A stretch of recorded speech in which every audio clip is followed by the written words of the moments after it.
The address on the screen. The penthouse on the 53rd floor of the Whitaker Tower in downtown Cleveland cost $4 million to furnish, and Grant Whitaker ate dinner there alone almost every night. Not because he had no one to call. He had a contact list that ran to 700 names, an assistant who answered texts within 90 seconds, and a standing table at every fine restaurant within 6 blocks. He ate alone because he had decided, sometime in his late 40s, that dinner was for thinking, and other people interrupted thinking. Tonight, it was a plate of seared halibut with roasted fennel and a glass of Chablis that cost more than most people in this city spent on groceries in a week. The television was on across the room, volume low, tuned to the local evening news out of habit. Grant was not watching it. He was reading a portfolio summary on his tablet, a document showing projected returns on 3 new acquisitions in Columbus, and he was making notes in the margins with a stylus, a habit he'd picked up from his father, who had always said that a man who didn't annotate his own documents didn't actually read them. The halibut was getting cold.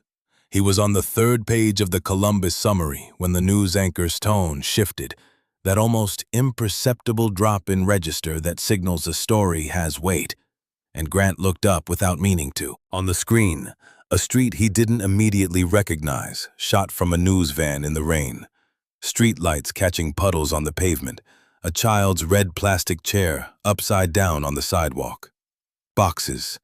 A garbage bag split open at one corner, its contents half spilled into the gutter. A woman in a blue jacket standing with her arms folded across her chest and her face turned slightly away from the camera in the particular posture of someone who has not consented to being filmed but does not have the energy left to argue about it. The anchor was saying something about an eviction in the Glenville neighborhood. Something about a mother and her daughter. Something about a property management dispute. Grant set down his stylus. The chyron at the bottom of the screen showed an address. 4418 East 105th Street, Apartment 3C. He knew that address. He knew it the way he knew the address of every major property in his portfolio. Not from memory of the street itself, but from the documents, from the quarterly sheets, from the maps with colored pins showing density of holdings across 14 cities. The East 105th building was a mid-size residential complex, 96 units, acquired 6 years ago as part of the Glenville expansion package. It ran at 91% occupancy. It performed above benchmark. Grant Whitaker put down his wine glass, very carefully, on the edge of the table. Because that building belonged to him. Not in the abstract sense that a CEO owns the outputs of his company. Not through 3 layers of holding companies and investment vehicles and limited partnerships the way most of his portfolio worked. That address was Whitaker Residential Group property, titled directly, managed through Meridian Property Services under contract, showing up on Grant's own balance sheet as a clean asset, producing reliable cash flow quarter after quarter. He stood up from the table without having made a decision to stand. On the screen, a little girl in a yellow raincoat was crouched beside the boxes, trying to shelter a cardboard flap over a pile of what appeared to be children's books, holding the cardboard flat with both hands against the wind. She couldn't have been older than 7. She was not crying. She was concentrating, with the absolute focused seriousness of a child who has decided that this specific task, keeping these books dry, is the most important thing she can do right now. Grant watched her for 3 seconds. He picked up his phone. He did not call his assistant. He did not call Meridian's regional director. He did not call his company's head of communications, who had a protocol for exactly this kind of evening news situation and who would have had a statement drafted within 20 minutes. He opened his phone and searched the property address, found the Meridian Management Portal login, and tried to pull up the tenant record for Apartment 3C. His executive credentials still worked. They always did, because he had insisted when Meridian was brought on 6 years ago that he retained direct read access to every property in the portfolio. His general counsel had told him that was unusual. He had said he didn't care. The tenant file loaded slowly. His penthouse had excellent internet. The file just had a lot of records. Name, Ruiz Dana M. Tenancy start date, March 2018. 6 years. 6 years of on-time payments, the ledger confirmed it. Green check marks in the payment column going back to the beginning of the file, steady as a metronome, month after month, until August of this year. August, partial payment. September, partial payment, notice issued. October, no payment recorded.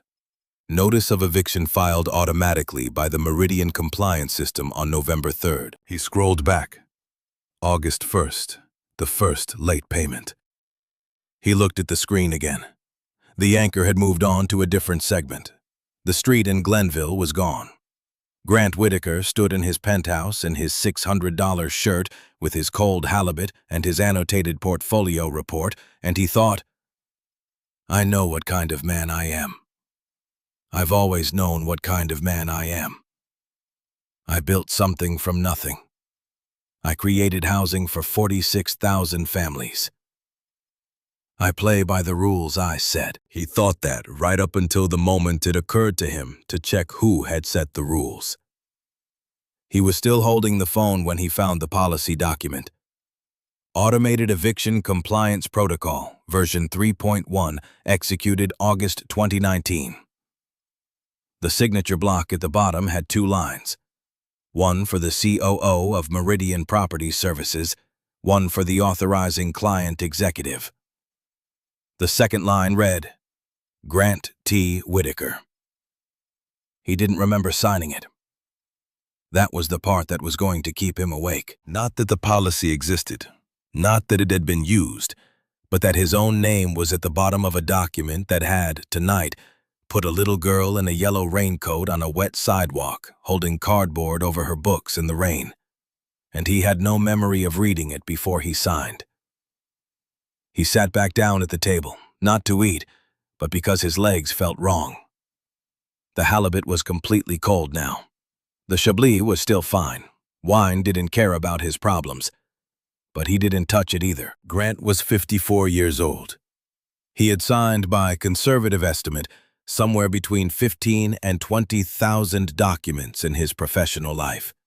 Acquisition agreements, lease structures, vendor contracts, employment policies.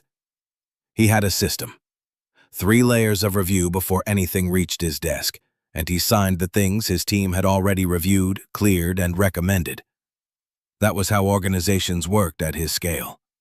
You could not personally read every policy document. You could not personally approve every operational decision. You trusted your structure. You trusted the people you hired to build the structure beneath you. He had always believed that. He was trying to believe it right now, sitting in the penthouse with the cold fish and the television showing weather forecasts. And it was not working the way it usually did. He pulled up the full policy document on his tablet, version 3.1. 12 pages. He read it now, the way he should have read it 5 years ago.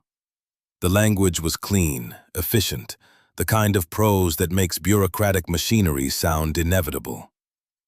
Upon the 3rd instance of non-payment or partial payment within a rolling 12-month period, the Meridian Automated Compliance System shall initiate standard eviction proceedings without requirement for individual case review. Individual overrides require written approval from the regional director and Meridian Legal, with a processing window of no less than 14 business days. 14 business days. 14 business days to get an override approved, in a situation where a family was already 3 months into crisis and the clock was already running. He knew enough about how people ended up unable to pay rent to understand what that window meant in practice. By the time 14 business days passed, most families in that situation had already lost the apartment. The override process existed on paper. In practice, it was a door with a lock that required a key nobody had time to cut. He kept reading. The policy also specified that individual Meridian property managers were not authorized to pause the automated compliance system at the site level. That authority had been consolidated at the regional director level, with a specific note that it had been moved there as a cost reduction measure to eliminate the inconsistencies in how different site managers handled late payment situations. He found the memo that had preceded that note. It was attached as an exhibit to version 3.1. The memo was from his own COO, Paul Erickson, dated 6 weeks before Grant signs the protocol. It recommended the consolidation of override authority. It cited inconsistencies in eviction handling across properties as a driver of revenue variance. It noted that properties with lower eviction rates than the portfolio average were, in several cases, the ones where site managers had been exercising informal flexibility in late payment situations. The memo called this flexibility a source of portfolio risk. Grant set down the tablet. He thought about the word flexibility and how it looked in a memo, and how it looked on the sidewalk at 4418 East 105th Street. He thought about a property manager somewhere in the Glenville area who may have wanted to call him, who may have wanted to say, "This one is different. This one has a track record. This one just needs 2 more weeks." He thought about whether that property manager had looked for a way to stop the process and found the door locked. He thought about whether they had tried anyway, knowing the odds, because some people do that. He thought about Donna Ruiz, whose name he now knew, who had been a green checkmark in a ledger for 76 consecutive months before whatever happened in August turned her into an automated filing. He poured the Chablis down the kitchen sink. He wasn't sure why. It seemed like the wrong night for it. His phone was on the counter. He stood next to it for a moment, thinking about who he would call if he were the kind of man who admitted out loud when he had made a mistake. He had not been that kind of man for a long time. His father had not raised that kind of man. He remembered standing on a sidewalk in Akron when he was 9 years old. A different sidewalk, a different rain, though memory had probably softened the rain and sharpened the rest of it. A family named Cardoza, he was fairly sure, though he wasn't certain about the name, who had lived in the building his father owned on Maple Street. His father, Bernard Whitaker, who owned 4 properties in Akron in 1979 and managed them himself out of a ledger he kept in a metal box under the kitchen table, had stood on that sidewalk next to the process server with his arms crossed and his expression arranged into something that did not look like anything. Not satisfaction, not regret, nothing. 9-year-old Grant had asked him on the drive home whether he felt bad about it. His father had looked at him the way adults look at children when they want to say something important without the child understanding how important it is. "Don't let feelings manage your property," Bernard Whitaker had said. "Tenants are not your friends. They are a revenue line and a liability. When they can't pay, they become only a liability. The business requires you to see that clearly." Grant had written that down when he got home. 9 years old, writing in a notebook he kept for things his father told him. He had believed it for 45 years. He picked up his phone. He did not call his COO. He did not call his general counsel. He did not call the regional director at Meridian. He opened his contacts and scrolled to the number he had from Marcus Teal, his head of property operations, the man who sat 3 layers below the board level and actually knew what was happening inside Whitaker buildings on any given day. He did not call Marcus Teal either. He put the phone in his pocket, walked to the window, and looked at the lights of Cleveland for a long moment. 46,000 apartments, 46,000 families whose housing stability depended in some part on decisions he made, documents he signed, policies he approved. He had always thought of that number as a measure of what he had built. It had not occurred to him until tonight to think of it as a measure of what he was responsible for. Tomorrow morning, he decided. Tomorrow morning he would go to 4418 East 105th Street himself. Not with a lawyer, not with a communications team, not with a prepared statement or a strategy. Just himself. He needed to see what his signature looked like from the sidewalk. He was up before 5 the next morning, not because he had set an alarm, but because he had not really slept. He lay in his bed, the kind of bed that costs enough to feel like a deliberate statement, and looked at the ceiling and thought about a child holding cardboard over her books in the rain and about his own name at the bottom of a document he didn't remember reading. At 5:30, he made coffee himself, which he almost never did, because Maria, his housekeeper, came at 7 and always had it ready. But this morning he didn't want to wait, and he didn't want company. He sat at the kitchen counter with a mug and his tablet, and went back to the policy document, reading it a third time, the way you reread something when you're hoping you misread it the first 2 times. He hadn't misread it. The language was exactly as cold and as absolute as it had seemed the night before. He thought about calling Marcus Teal again. Marcus would be awake. Marcus was always awake early, one of the things Grant had always liked about him. But calling Marcus meant beginning a process that would have a shape to it before Grant had decided what shape he wanted it to take. It would become a management issue, a documentation issue, a process question with assigned owners, and a ticket in a tracking system. He didn't want that yet. He wanted to see it first. He had built his entire career on the principle that you could not manage what you didn't understand, and he had signed a document he didn't understand. And now, he was going to go understand it the way he should have understood it, before he put his name on it. At 7:15, he told the doorman he didn't need the car today. He took the elevator to the parking level and drove himself in the least conspicuous car he owned, a 3-year-old gray Audi that he used maybe 4 times a year, east toward Glenville. The sun was low and pale, Cleveland in November, the sky the color of old concrete. He drove through neighborhoods he owned pieces of and did not often see from the street level, past corner stores and churches and houses with sagging gutters, past a school with a basketball court where 2 teenagers were shooting free throws in the cold, their breath visible in the air. He drove past a bus stop where a woman in a fast food uniform was standing with her eyes closed, not sleeping exactly, just conserving herself. He had driven this stretch of East 105th many times when he was 25 and working for his father. He had not driven it in years. You stopped driving through neighborhoods once the helicopter view started to feel like sufficient oversight. He was aware of that now in a way that was uncomfortable. The building at 4418 East 105th was a 5-story red brick structure with clean lines and slightly more wear than the photos in the acquisition documents had suggested. Those photos, he remembered now, had been taken in June, afternoon light, parking lot freshly sealed. In November gray, the building looked like what it was, a functional place where people tried to live their lives with the resources they had available. There was a laundry cart near the front entrance, abandoned or forgotten. A window on the second floor had a piece of tape over a crack.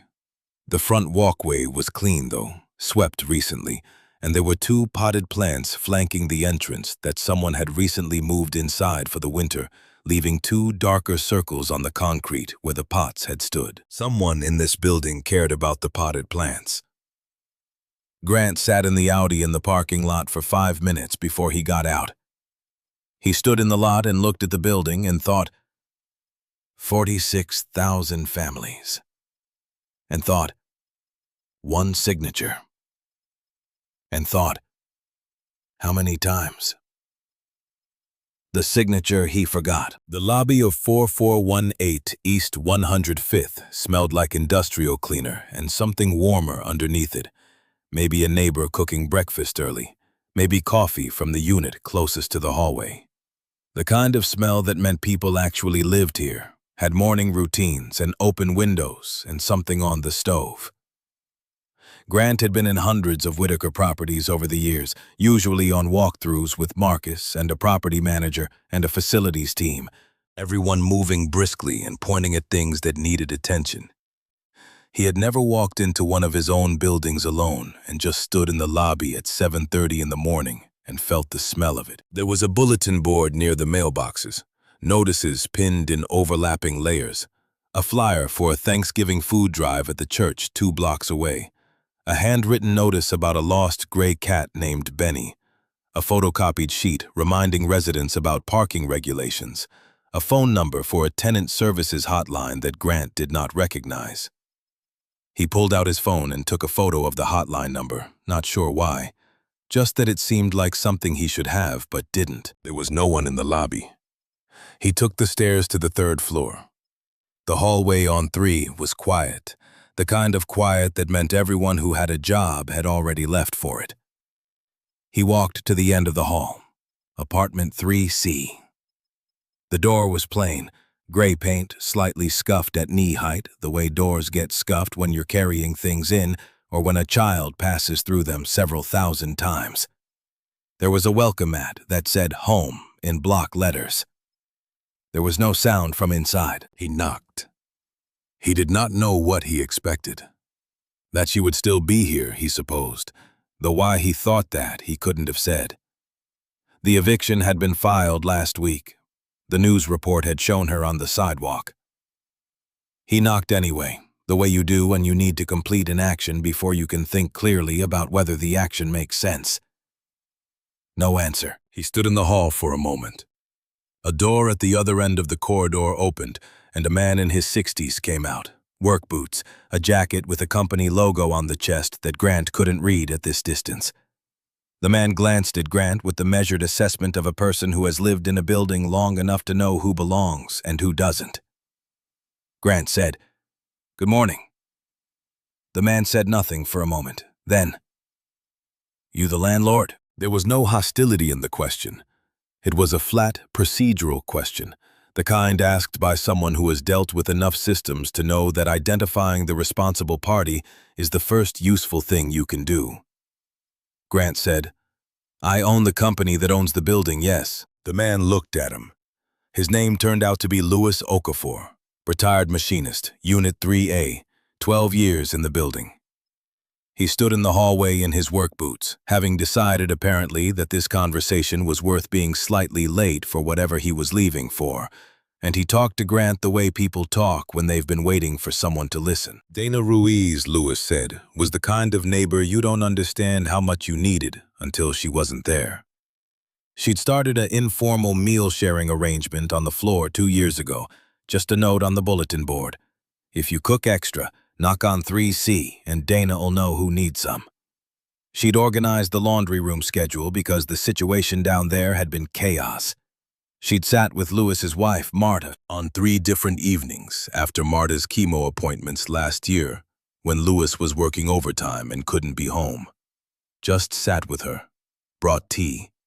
Didn't talk about anything that needed to be talked about. She worked at a warehouse in Euclid, Louis said. Outbound logistics, something like that. Started at 5 in the morning, which was why she was always up early and why he knew her routines. Her daughter Sophie went to school at the Glenville STEM Academy.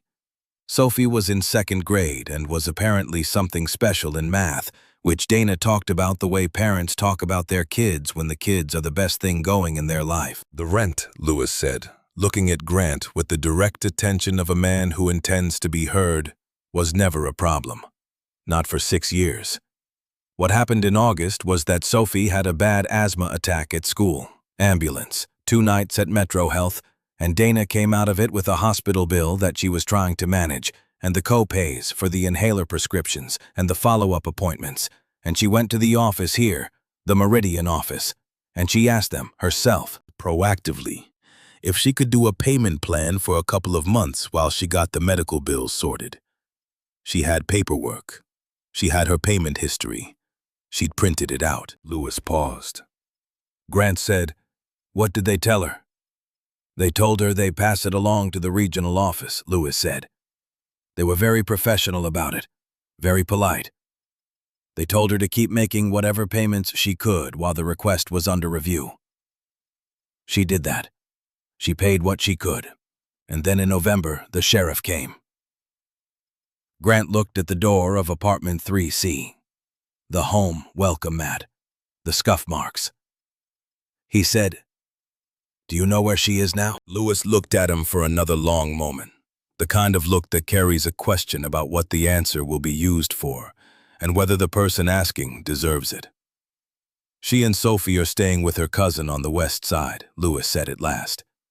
He pulled out his phone, scrolled to a number and held it toward Grant without quite handing it over, so Grant had to lean slightly to read it. He read it.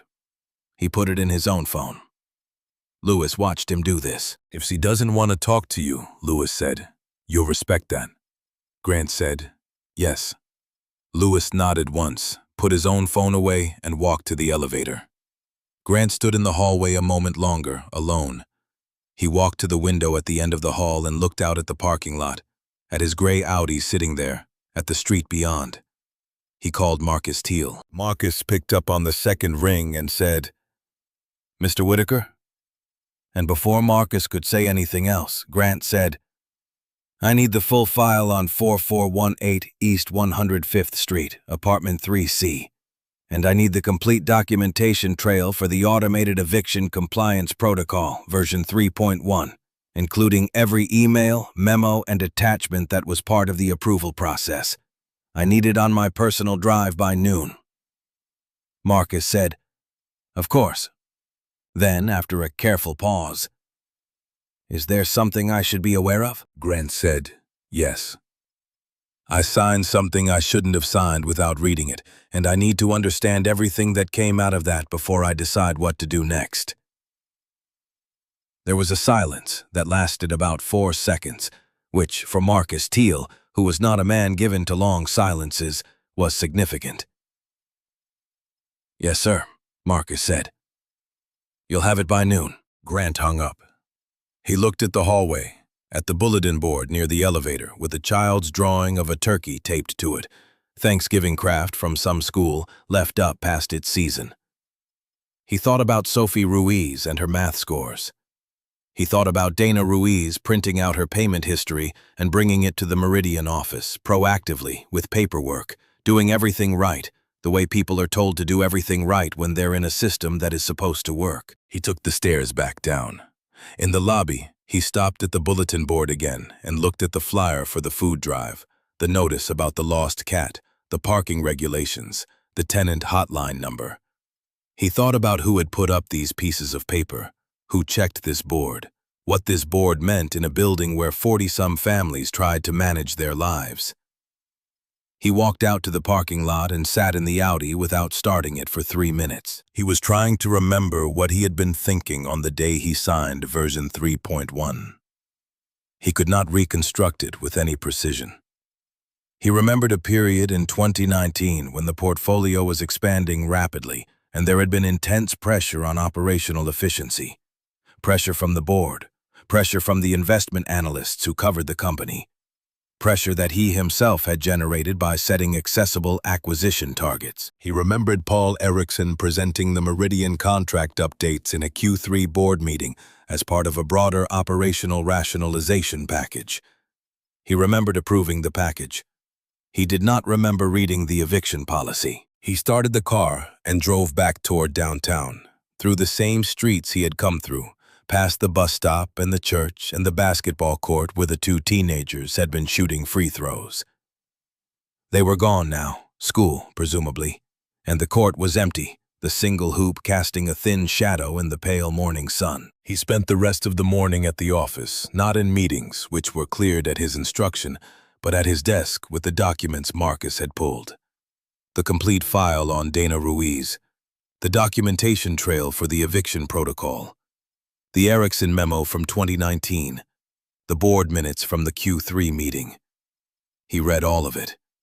He read it slowly, which was not how he usually read things, but he had decided that speed was no longer a luxury he could afford in this situation. What he found, reading carefully, was a machine. Not a bad machine, or not one that anyone had designed to be bad. A machine designed to optimize for a specific set of outcomes: predictable cash flow, low variance and payment collection, reduced legal and administrative cost. And the machine did what it was designed to do with impressive consistency. What it did not do, what it had never been designed to do, was see the people inside the numbers. Dana Ruiz was case reference WRG-CLE-3847 in the system. Her payment history, 6 years of it, appeared as a column of green status indicators. The system had no mechanism for reading what that column meant about the person who had produced it. It could not see the 5 a.m. warehouse shifts. It could not see the Thanksgiving food arrangements on the third floor. It could not see Sophie's asthma attack, or the medical bills, or the payment plan request that had been passed along to the regional office and had apparently been processed within the standard 14 business day window after the eviction had already been filed. He found that last part in the file. The payment plan request had been formally reviewed and denied. Standard protocol, because at the time of review the eviction filing had already been initiated and the case was technically under compliance jurisdiction, not management jurisdiction. The denial had been issued 2 days after Dana and Sophie were removed from the apartment. Grant sat with that for a long time. He found the name of the property manager at 4418 East 105th Street. Priya Shah, Meridian Property Services, Cleveland Regional. He looked at her file within the Meridian system to which he had access. 6 years with Meridian. Previously a housing case manager with a non-profit organization in Cuyahoga County. She had excellent performance reviews on tenant satisfaction metrics. She had a note in her file from 18 months ago. Verbal counseling regarding unauthorized communication with client executive contacts. The note said she had contacted someone at the Whitaker corporate office directly regarding a habitability complaint at a different property, bypassing the standard Meridian chain of command. She had been reminded that all client communications were to go through the Meridian regional director. Grant read that note 3 times. He found, at the bottom of the file, in a section labeled Compliance Exceptions Requested, a request Priya Shah had submitted in October of this year, filed through the proper Meridian channel. A request for an eviction override on case WRG-CLE-3847, citing 6-year payment history, documented medical emergency, proactive communication from tenant, and ability to produce partial payment within 10 days. The request had been forwarded to the Meridian Regional Director. It had been in process for 12 days when the eviction was executed. It had been denied retroactively. Grant closed the laptop. He sat in his office on the 51st floor with the city spread out below him, and he thought about Priya Shah trying to stop what was coming, filing the paperwork, doing it the right way, the way she'd been taught after the verbal counseling, going through channels, waiting for 14 business days. He thought about Dana Ruiz at the Meridian office with her printed payment history. He thought about the sheriff arriving at 3C. He thought about Sophie holding cardboard over her books. He thought about his name at the bottom of a document. He picked up his phone and called the number Louis Okafor had shown him in the hallway. It rang 4 times. Then a woman's voice, careful, not warm, said, "Hello?" He said, "Ms. Ruiz, my name is Grant Whitaker." A long silence. Then she said, "I know who you are." He said, "I'd like to meet with you if you're willing. I know you have no reason to want to do that. I understand if you don't." Another silence, longer. He waited. "I'm not doing anything on the phone," she said at last. "And I'm not doing anything today. If you want to talk to me, you come to the Midtown Community Center on Euclid, where Sophie has her after-school program. You come Thursday at 4, and you come alone." He said, "Thursday at 4, I'll be there." The call ended. He put the phone down and looked out the window at the city and thought, Thursday. 3 days. 3 days to figure out what to say to a woman whose life his policy had dismantled and whose forgiveness he had no right to expect and whose trust he had absolutely no claim on. He pulled out a legal pad and a pen and started to write. Not a strategy, not talking points, just the truth of what had happened in the sequence in which it had happened, including the parts that made him look worst, because those were the parts that were true. He wrote for a long time. The sun moved across his office windows. His assistant knocked twice and he said, quietly, "Not now," and she went away. At some point, someone left a sandwich on the edge of his desk, and he ate it without tasting it. When he stopped writing, the legal pad had 8 pages covered in his handwriting. He read it back. It was accurate. It was not flattering. It was exactly the kind of document his father would have told him you never put in writing. He kept it anyway. Meeting Meridian. The Meridian Property Services Cleveland Regional Office was in a business park in Beechwood, a 20-minute drive from downtown, in a building that looked like every other building in the park. Beige, efficient, the kind of architecture designed to communicate nothing in particular. Grant arrived on Tuesday morning without an appointment. He had considered calling ahead and decided against it, for the same reason he had driven himself to the East 105th building rather than sending Marcus. He wanted to see something real. Called-ahead visits produced the performance of a thing rather than the thing itself. The receptionist at Meridian recognized his name. She made him wait 11 minutes, which he spent in a chair looking at a framed print of a skyline he couldn't identify and thinking about nothing except the traffic of people coming in and out of the office, the quiet, bureaucratic rhythm of it. The woman who came to get him was in her mid-30s, dark hair pulled back, a lanyard with her ID, the particular expression of someone who has been told something significant is about to happen and has spent 11 minutes deciding how to be professional about it. Her name was Priya Shah. He had not asked for Priya Shah specifically. He had asked for whoever managed the East 105th Street property. It was her. She took him to a small conference room with a round table and 4 chairs and a whiteboard still showing the faint ghost of a previous meeting's numbers. She did not offer coffee. She sat down across from him and folded her hands on the table and looked at him with an expression that was careful and completely unreadable. He said, "I read your exception request on the Ruiz case." She said nothing. He said, "I want you to tell me what it was like from your end. I'm not here to assess your performance. I'm not here on behalf of Meridian. I read the file, and I have questions that the file doesn't answer." She looked at him for a moment that stretched long enough to make him aware he was being assessed. He understood that. He had spent a year dealing with systems that didn't see her. He represented those systems in this room, and she had every right to look at him the way she was looking at him. She said, "I have a job here." He said, "I know." She said, "And the last time I went around the system on one of your properties, I got a note in my file." He said, "I read that too. I didn't put it there, and I didn't know about it until 2 days ago, for what it's worth." She looked at him. Whatever she was reading in his face, she made a decision based on it. She took a breath and uncrossed her hands. "Dana Ruiz came to see me," Priya said, "on August 19th, 7 days after the first partial payment.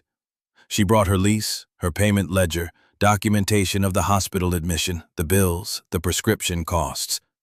She had calculated exactly how much she was short and exactly how long she needed and what she could pay in the interim.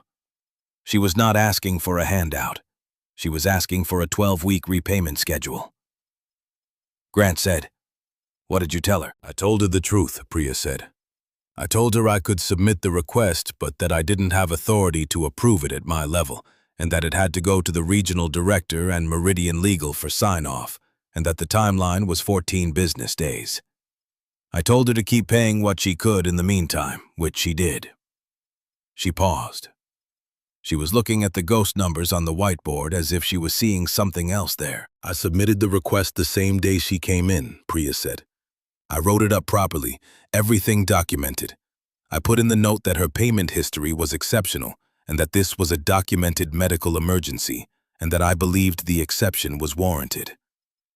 I sent it up the chain on August 19th. Grant waited. "The regional director sent it back for additional documentation on September 3rd, Priya said. 16 calendar days later. Required me to get a letter from the hospital confirming the admission dates and a copy of the insurance denial for the outstanding bill amount. Dana had to get those documents herself. She got them to me by September 12th.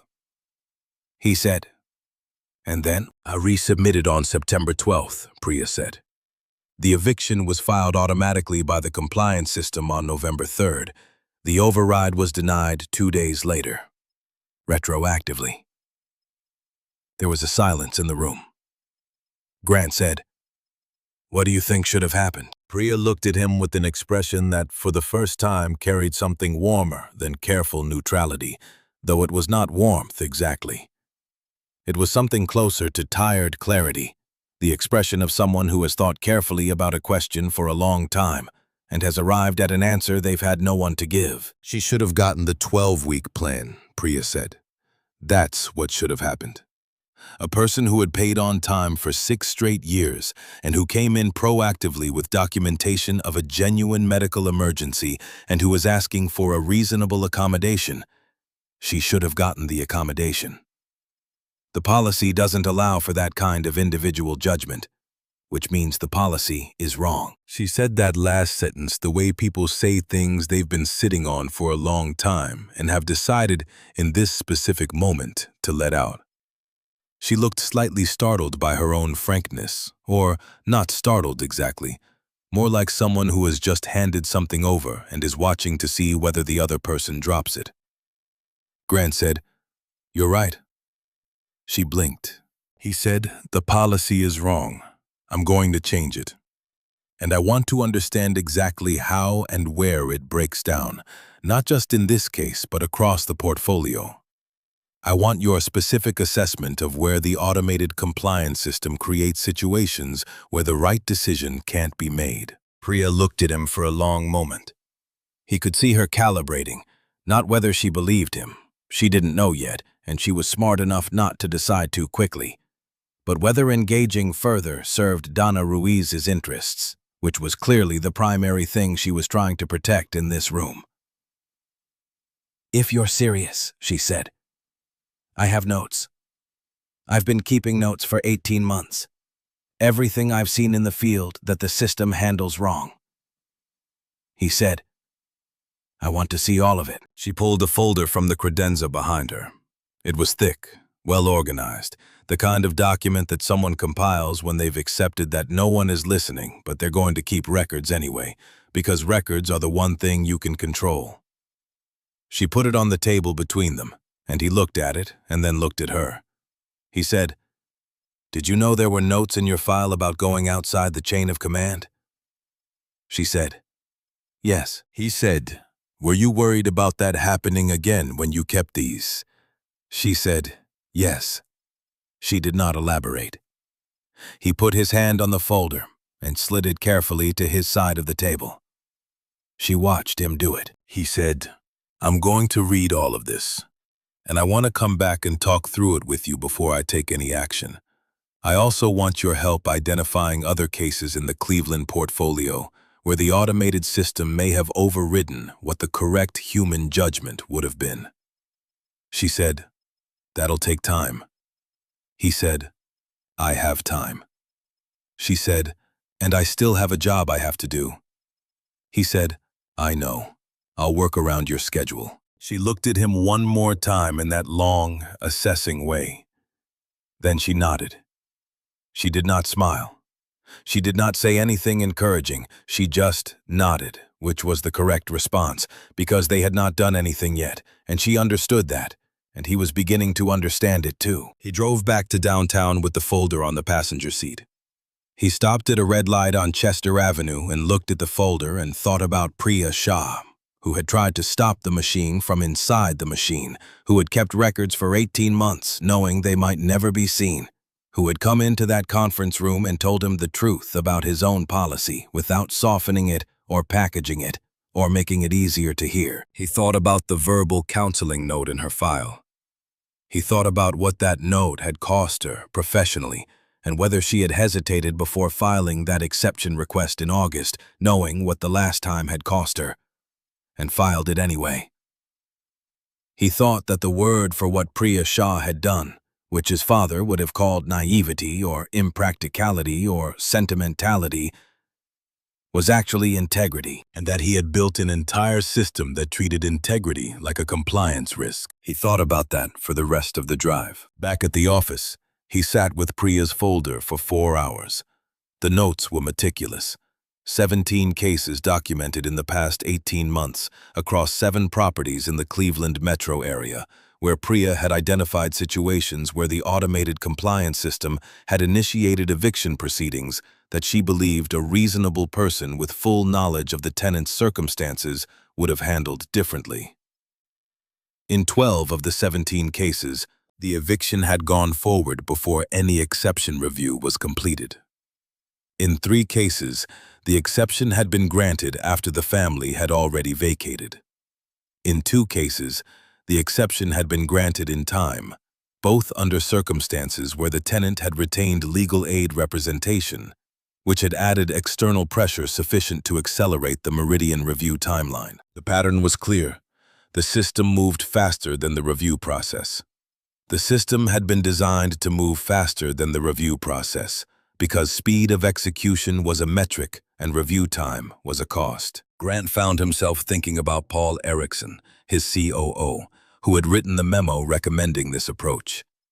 Paul was not a bad person. Paul was, in Grant's estimation, a genuinely competent executive who had spent his career inside the logic of portfolio optimization and had arrived, through nothing more sinister than professional training and organizational incentive, at a memo that recommended treating 12 million human beings as controllable risk variables. Paul was not a villain. Paul was the inevitable product of a system that had rewarded him for seeing the portfolio as a machine and had never once asked him to see it as a collection of people's lives. Grant had been the same person. He was still, in most ways, that same person. The difference between him and Paul Erickson right now was that he had looked up at the television on the right night. He was not sure that difference was enough. He was not sure it entitled him to feel like he was doing the right thing by sitting in his office reading a folder. He picked up his phone and looked at Dana Ruiz's number and thought about calling her and decided not to. Thursday was 2 days away. He would wait. She had set the terms and he was going to honor them. He went back to the folder. He read until 9:30 that night. When he finally left the office, he stopped in the lobby and stood for a moment in the empty building, the cleaning crew moving on the floors above him, the quiet of a large structure at night. He thought about 46,000 families. He thought about how many of them were going home tonight, not knowing whether next month's notice was waiting for them in the system. He thought about all the Priya Shaws across his portfolio who had been watching the machine and keeping records that no one was reading. He thought about Sophie Ruiz and her asthma and her math grades, and whether she was able to sleep at 7 years old in her mother's cousin's house on the west side. He walked out into the November cold and stood on the plaza for a moment. The city around him, his name on the building above him. He thought, I have been reading my portfolio as a document for 30 years. I have never read it as a life. He started walking to where he had parked the car. He had a meeting Thursday at 4. The woman at the shelter. The Midtown Community Center on Euclid Avenue was a 2-story building that had been a savings and loan in a previous life, the bones of that earlier purpose still visible in the high ceilings and the ornate plasterwork above the windows, both now overlaid with the organized cheerfulness of a well-run nonprofit. Bulletin boards thick with announcements, a mural on the main hall wall painted by children, a reception desk staffed by a woman in her 50s who clearly knew everyone who walked through the door, and who looked at Grant when he came in with the precise expression of a person assessing a stranger in a place that belongs to the community, not to strangers. He told her his name. She said she'd let Ms. Ruiz know he was there. She did not tell him to sit down, and he did not sit. After-school noise filtered from somewhere deeper in the building. Voices, running feet, a burst of laughter, the sounds of supervised chaos, children at the end of a school day, releasing the accumulated pressure of 7 hours of sitting still. Dana Ruiz came through a door at the back of the lobby at 4:02. She was younger than he had expected, though he wasn't sure why he'd had an expectation. Mid-30s, maybe, compact, dark hair, wearing the uniform of her warehouse job because she had come here directly from her shift, the logo of a logistics company on her jacket. She was not moving quickly. She walked toward him at a pace that said she had thought about this meeting and made her decisions about it already, and was not hurrying toward any of them. She did not extend her hand. She said, "There's a room we can use." The room was small, painted yellow, with 4 mismatched chairs and a folding table and a wall of children's drawings. She sat down, and he sat down across from her, and she looked at him the way Louis Okafor had looked at him in the hallway. The flat assessment of someone who has learned not to assume that official attention is the same thing as help. She said, "I know your name from the lease. It didn't say your name on the lease, but the company name is on everything, so I knew who you were before I knew who you were, if that makes sense." He said, "It makes sense." She said, "Why are you here?" He said, "Because I read the policy that caused what happened to you and your daughter, and I found out I was the one who approved it, and I need you to know that directly. From me, not from a letter from our legal department." She looked at him. Her expression did not change. He continued.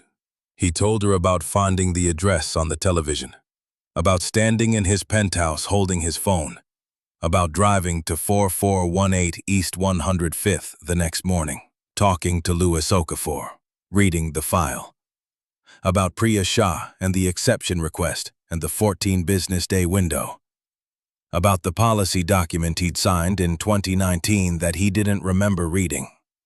He told her all of it in the order it happened, including the parts that made him look stupid or negligent, because he had decided on the drive here that the only possible version of this conversation worth having was the truthful one. She listened without interrupting him. When he finished, she said nothing for a moment. Outside the room, the sounds of the after-school program continued, a child's voice raised in some passionate argument about something that mattered enormously. She said, "You signed it in 2019. He said, "Yes." She said, "And you didn't read it?" He said, "Not carefully enough to understand what it meant in practice. No." She looked at her hands on the table. They were work-roughened hands, a cut on one knuckle that was healing, the hands of someone who loads and moves things in a warehouse starting at 5 in the morning. She looked at her hands for a moment and then looked back up at him. She said, "I did everything right. I want you to understand that. I know you've read the file, but I want to say it to you directly. I paid that rent on time for 6 years. The one time something happened, and something can always happen, anyone who's telling you nothing can go wrong has never lived in the real world. The one time something happened, I did exactly what I was supposed to do. I went in, I brought paperwork, I asked for a plan." He said, "I know." She said, "I lost my apartment, and I'm staying in my cousin's second bedroom with my daughter in a sleeping bag on the floor, and Sophie doesn't know how long we're going to be there, and she's 7, and she still thinks it's an adventure. And every day I'm glad she's 7 because when she stops thinking it's an adventure, I don't know what I'm going to tell her." The last sentence came out level, completely controlled, which was somehow harder to sit with than tears would have been. Grant said nothing for a moment. He thought about his penthouse and his cold halibut and his $4 million view. He said, "I want to find you and Sophie a stable place to live, with your back rent cleared before the end of the month. Not as a transaction, as an acknowledgement that what happened was wrong and that what was taken from you should be returned." She said, "And what do you want from me for that?" He said, "Nothing." She looked at him. He held the look. He did not know how to make her believe him except to sit there and not ask for anything. She said, "I've dealt with companies before. They don't do things for nothing. There's always a form to sign or a photo they want or a statement about what a great company it is. You want a story. You want me to be the story." He said, "I don't need your story. What happened is documented internally. I have the file. I'm going to change the policy regardless of what you do in this room." She said, "Then why are you here?" He said, "Because you deserve to hear it from me personally, and because I needed to look you in the eye when I said it. And because, and I want to be honest about this part, because I'm not sure how to do this correctly without understanding your situation from you directly, not from a file." She was quiet again. The room felt very small. A child's drawing of a house was on the wall behind her. The classic architecture of a child's imagined house, square, with 4 windows and a triangle roof, and a curl of smoke from the chimney, the kind that exists everywhere and nowhere. She said, "You're not going to buy my forgiveness, if that's what this is." He said, "I know. I'm not asking for it." She said, "Good, because I'm not ready to forgive anything. I'm not sure I ever will be. What happened to us was..." She stopped. She started again. "Sophie asked me when they were putting our stuff on the sidewalk whether we were having a picnic, because the chairs were outside. She thought we were having a picnic." She stopped again. Grant did not say anything. He had no words for that wouldn't make it worse. After a moment, she said, "I'll think about what you said. I'm not agreeing to anything today. If you want to talk again, you know where I am on Thursdays." He said, "I'll be here next Thursday." She stood. He stood. She didn't offer her hand. He didn't offer his.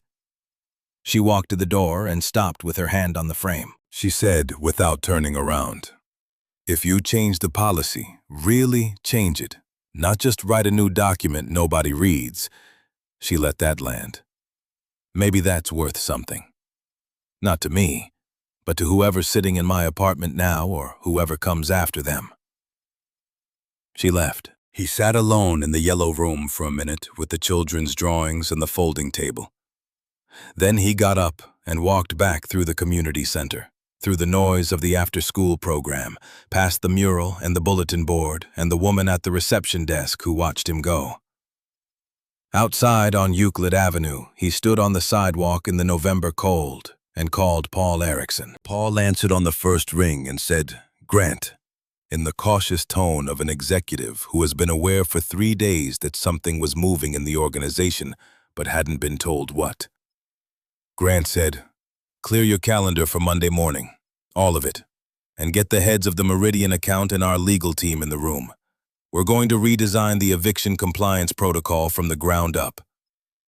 Paul said, "Okay, can I ask what direction we're..." Grant said, "We're going to add a mandatory human review layer before any automated eviction filing goes forward. No exceptions to the exception process. We're going to restructure the Meridian KPI framework to remove any metric that creates an incentive towards speed of eviction. And we're going to create an emergency housing stabilization fund for tenants in medical or financial crisis with a documented track record." A pause. Then Paul said, "That's going to affect the portfolio metrics." Grant said, "I know." Paul said, "The board is going to have questions." Grant said, "I'll answer them. Monday morning, 7 o'clock. He hung up and stood on the sidewalk and looked at the city for a moment. Before we go further, a pause in the story. The case you just heard is fictional. Grant Whitaker, Dana Ruiz, Whitaker Residential Group, and Meridian Property Services are invented names and companies, but the system they're operating within is not fiction. Across the United States, eviction is not a rare emergency. It is a routine mechanism. Researchers who study housing instability estimate that millions of eviction cases are filed in American courts each year, and a significant proportion of those cases involve tenants who, like Dana Ruiz, had stable payment histories before a single disruption, a medical bill, a missed shift, an unexpected car repair, cascaded into the formal eviction process before any safety net could catch them. The economic argument for automated, no-exception eviction policies is that they reduce portfolio risk and administrative cost. The counter-argument is increasingly well documented. The full cost of an eviction cycle, including vacancy loss, turnover cleaning and repairs, legal fees, and the time required to qualify and place a new tenant, often exceeds the cost of a structured, short-term payment accommodation by a significant margin. What looks like efficiency from the quarterly report looks different when the full ledger is open. What the data also shows is that eviction destabilizes not just housing, but employment, children's education, and long-term credit in ways that are measurable and lasting. A family that loses housing does not simply find new housing and resume where they left off. The disruption compounds. Sophie's school year doesn't pause while her mother finds a new apartment. Her math teacher doesn't hold that seat. None of this changes by itself. It changes because someone in a position to change the machine decides that the machine is accountable to the people inside it. Grant Whitaker is about to find out how hard that is. He was at the office by 6 on Monday morning, before Paul, before the legal team, before the Meridian account director who arrived at 6:50, looking like he'd had approximately as much sleep as Grant had. He'd spent the weekend with Priya Shah's folder and a yellow legal pad and had written out, longhand, the framework for what he was proposing. Not a memo, not a policy draft. A set of principles he wanted to test against the people in the room before they became documents he signed. The meeting lasted 4 hours. It was not pleasant. Paul Erickson opened with a slide deck he had prepared over the weekend, which suggested to Grant that Paul had known this was coming and had decided to be prepared rather than surprised, which was one of the things Grant had always respected about him. The slide deck was thorough and professionally argued.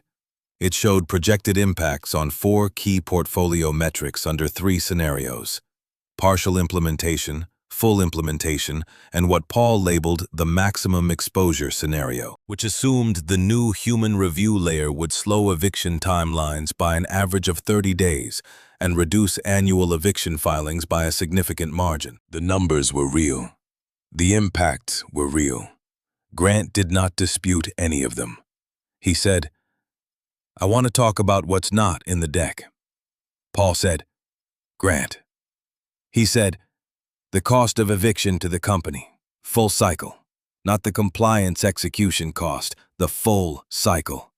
Vacancy loss, turnover, legal, releasing." Paul pulled up a different slide. He had that number too. It was, as Grant had suspected from the Priya Shah files, substantially higher than the cost of a structured payment accommodation for tenants with strong track records. He said, "So for tenants with 6 or more years of on-time history, the business case for accommodation is already positive even before we talk about anything else." Paul said, "In many cases, yes. But the policy is applied uniformly because case-by-case assessment at scale," Grant said, "requires a human." "I know. That's the investment I'm asking us to make." The Meridian account director, whose name was Craig Forsyth and who had been quiet for most of the meeting, said, "Meridian's operational model is built around automated compliance. You're asking us to fundamentally restructure how we staff for this." Grant said, "Yes." Craig said, "That will have cost implications for the management contract." Grant said, "I know. We'll renegotiate the contract. If Meridian doesn't want to do this, we'll find a management partner who does, or we'll bring it in-house." There was a silence in the room. Grant looked around the table. He recognized the expression on everyone's face. It was the expression of people who work within a logic and have just been asked to question the logic rather than operate within it. It was uncomfortable. He had sat in that chair too, many times. He had been the person who made the logic comfortable for other people by never questioning it from above. He said, "I know this is difficult. I'm not asking you to think it's easy. I'm asking you to help me figure out how to do it, because I've looked at this closely, and I believe it's the right thing to do, and also the correct long-term operating decision. And those two things don't usually point in the same direction, and I want to take the opportunity seriously when they do." Paul looked at him for a long moment. Paul and Grant had worked together for 11 years. He had seen Grant make hard decisions before. He had never heard Grant use the phrase, "the right thing to do," in an executive meeting, and his expression reflected that. Then Paul said, "All right, let's build it." What the signature cost. The board meeting was 2 weeks later. A special session Grant had called over the objections of his board chair, Richard Hollis, who had suggested strongly that a regularly scheduled Q1 meeting would be a more appropriate venue for what Grant was proposing. Grant had said, "The people affected by this policy don't have until Q1. The meeting was scheduled. He presented alone, no COO at the table, no communications team standing by. He had considered bringing Paul, but decided that the board needed to see that this was not a consensus recommendation from the management team, but a decision Grant was making and taking responsibility for, which meant standing in front of 12 people whose primary fiduciary concern was the quarterly performance of the portfolio, and telling them that he was proposing to change something that was currently working, by their metrics, in exchange for something that wasn't yet built. Richard Hollis opened with the question Grant had been expecting. He said, "Grant, we have no legal liability here. The eviction was properly filed, properly executed, fully in compliance with applicable law and with our contract with Meridian. What exactly is the business rationale for the changes you're proposing?" Grant said, "The business rationale is that the current system produces eviction rates and turnover costs that are worse over the full cycle than a proactive accommodation model would be for tenants with strong payment histories. I've run those numbers with the team, and I'll share them with you. That's the business rationale." He paused. He said, "And the other rationale is that I signed a policy that removed every human check from a process that affects people's homes, and I didn't read it carefully before I signed it. And a woman who paid her rent on time for 6 years and who went in with documentation and asked for a plan is currently sleeping in her cousin's house with her 7-year-old daughter. That's the other rationale." Richard said, "Grant, we empathize with the individual circumstances, but our fiduciary responsibility." Grant said, "I understand our fiduciary responsibility. I'm asking the board to understand that there's a version of fiduciary responsibility that's measured in quarterly compliance metrics and a version that's measured in what we're actually responsible for in the world, and that those two versions have been diverging for years in this company, and I intend to close the gap." A board member named Sandra Webb, who had been quiet, said, "What are you asking us to approve specifically?" He laid it out. The mandatory human review layer with a defined response timeline, 5 business days maximum, not 14, before any automated eviction filing could proceed. The Emergency Stabilization Fund, funded from operating earnings, with an independent committee including community members and housing advocates. The renegotiated Meridian contract, with KPI restructuring that removed speed of eviction metrics and added tenant stability metrics instead, and an internal audit of the Cleveland portfolio going back 5 years to identify other cases similar to the Ruiz case, with a framework for individual outreach and remediation. Sandra Webb said, "The audit is going to surface a lot of cases." Grant said, "I expect so. I want it to." Richard said, "That's an enormous operational undertaking." Grant said, "Yes, I know what it's going to cost. I've modeled it. The projections are in the packet. I'm recommending it anyway." Richard looked at the packet. He was a careful man, a methodical man, a man who had spent his career making decisions inside systems that were designed to make certain decisions feel obvious and others feel reckless. Grant knew that look. He had that look himself, or had had it, for most of his professional life. Sandra Webb said, "I'll second the proposal." The vote was 8-4 in favor. Grant thanked the board and ended the meeting and walked out into the corridor and stood with his back against the wall for a moment, alone, and breathed. He went back to the Midtown Community Center the following Thursday, and the Thursday after that. He did not call Dana Ruiz in between. He came at 4, sat in the yellow room with the children's drawings, and waited.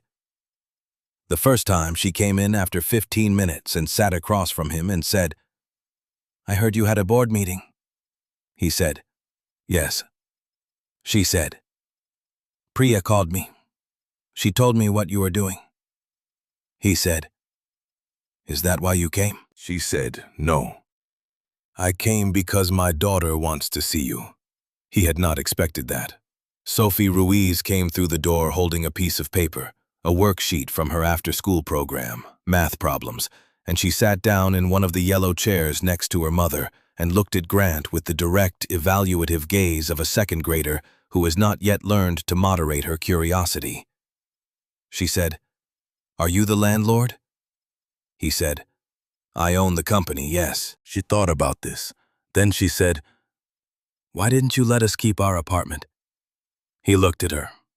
Then he looked at Dana, who was watching him with an expression he couldn't read, and he understood that this was the actual meeting, the one that mattered, and that how he answered this question was more important than everything he had said in the boardroom. He said, "Because I made a rule a long time ago that I didn't think hard enough about, and the rule hurt people, including you and your mom, and that was wrong, and I'm sorry, and I'm trying to fix the rule so it doesn't hurt anyone else."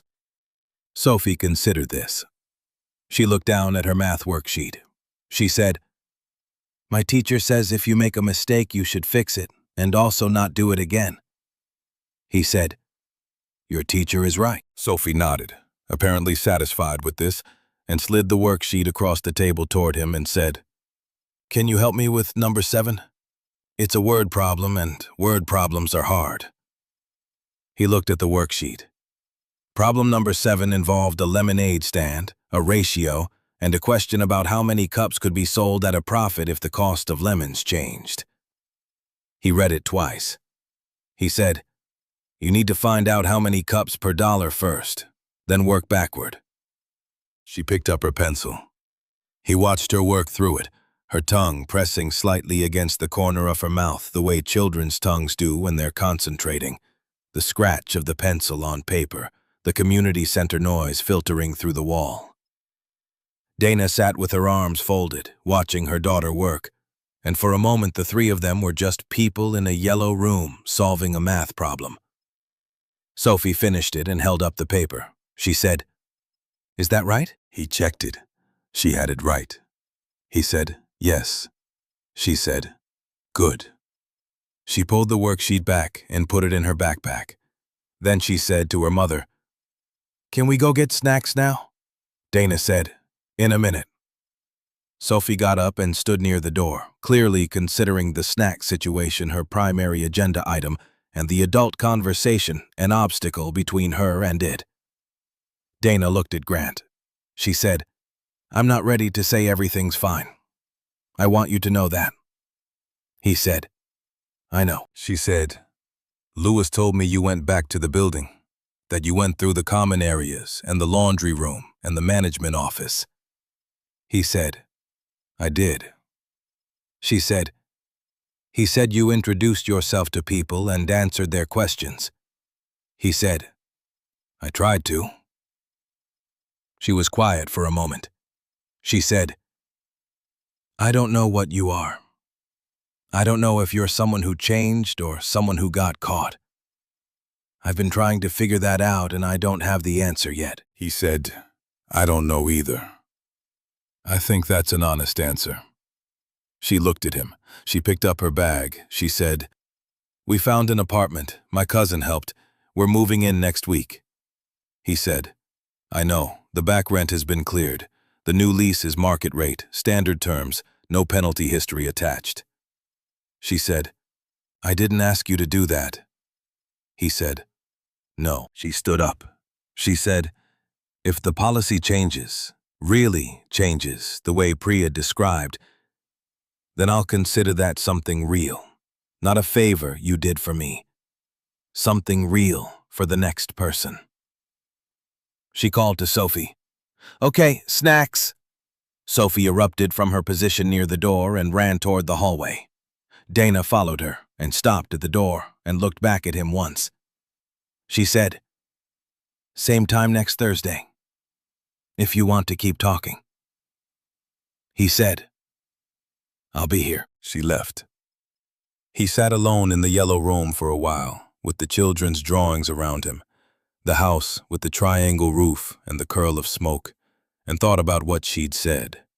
"Not a favor you did for me. something real for the next person. He thought about whether he was capable of understanding that distinction, truly understanding it, and not just intellectually processing it. He thought that understanding it might take longer than he had available. He thought he was going to try anyway. 8 months later, the Whitaker Residential Group Human Review Protocol had processed its first complete cycle across the Cleveland portfolio. The results were shared with the board at the June meeting. The numbers told part of the story. Eviction filings in the Cleveland metro properties had declined by 31% compared to the same period the prior year. Tenant stabilization fund approvals had been granted in 47 cases, with an average accommodation amount that, when compared to the full cycle cost of eviction and unit turnover, had produced a net operating savings across those 47 cases. The portfolio's quarterly metrics had taken a modest short-term hit, as Paul Erickson had projected, and had begun recovering ahead of the model's timeline, as Marcus Teal had quietly predicted they would. Sandra Webb had noted at the April meeting that tenant retention rates across the Cleveland properties were at a 5-year high, but the numbers didn't tell the part about the phone call. It came on a Wednesday morning in May, a number Grant didn't recognize from a Cleveland area code. He picked it up. A woman's voice said, "Mr. Whitaker, my name is Carla Desmond. I'm a tenant at your building on East 131st. I wanted to call and tell you that I got the letter about the new payment accommodation program, and Her voice stopped, caught, restarted. She said, "I went in last week and I talked to the property manager, and she listened to me. And I have a plan now, and I'm going to be okay. And I know that sounds like a small thing to someone like you, but I have a daughter too, and I just wanted to say thank you." Grant was in his car in the parking garage when the call came in. He sat there after it ended, engine off, and did not move for several minutes. He called Priya Shah. She picked up on the second ring. He said, "Carla Desmond on East 131st. Priya said yes. The plan was approved last Thursday. She was 14 days past notice. We caught it in time." He said, "How's she doing?" Priya said, "She's doing okay. She's been a tenant there for 4 years. Good history." He said, "Good." A pause. Then Priya said, "I've been keeping the notes, the new ones." He said, "I know. Keep keeping them. I'm going to read them." She said, "Okay." He said, "How are you doing, Priya?" She said, "I'm okay. She thought about it. "I'm doing the work I thought I was going to do when I took this job, actually. So I'm okay." He thanked her and hung up. He sat in the parking garage. He thought about the word home and what it means, what it weighs, what it costs to lose it, and what it costs to fight to keep someone from losing it. He thought about Bernard Whitaker's metal box with the ledger under the kitchen table, and a man who looked at the Cardoza family on the sidewalk in Akron and arranged his face to show nothing. He thought about himself on the 53rd floor with cold halibut and an annotated portfolio report and the address on the screen, and the moment just before everything moved. He was not a changed man yet. He was a changing man. There was a difference, and he had come to think the difference mattered, because a changed man believed the work was done, and the work was not done, and would not be done, and required showing up on Thursdays. He started the car. He had a 4 o'clock.